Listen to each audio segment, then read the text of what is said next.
Alright, so this speech is about 3 interesting facts of Belton, Texas. So the first one is back in about 1858, the county commissioner built a whole new courthouse, and the courthouse was spent for it was $14,000 to build this 2-story courthouse, and it was replacing the first courthouse that had been built, and because it was completely inadequate for the size of the population.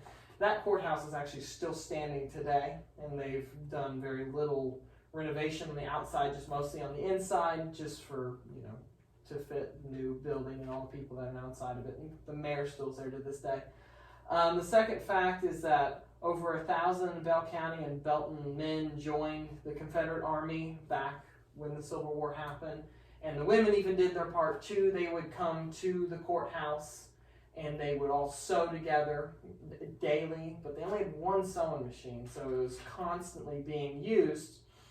And that progressed the men in the war, got them new clothes, but as the war drug on, they were feeling the effects of the war just because, they had to shorten their rations, they had less food, they had less supplies, so they really banded together with that.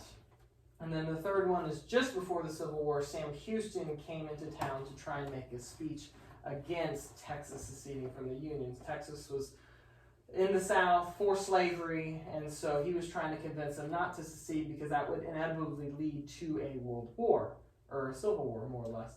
And so he tried to get them to not vote, and he was making a speech, and they kept interrupting him over and over and over because he's from the North, he's a Yankee, and they're a bunch of Southerners that, they're for slavery, he's against slavery. And it got to the point where he put both of his pistols up on the podium that he was using to, threaten them not to interrupt another one of his speeches, and they never interrupted another speech of his. And those are 3 facts for Belton that are interesting.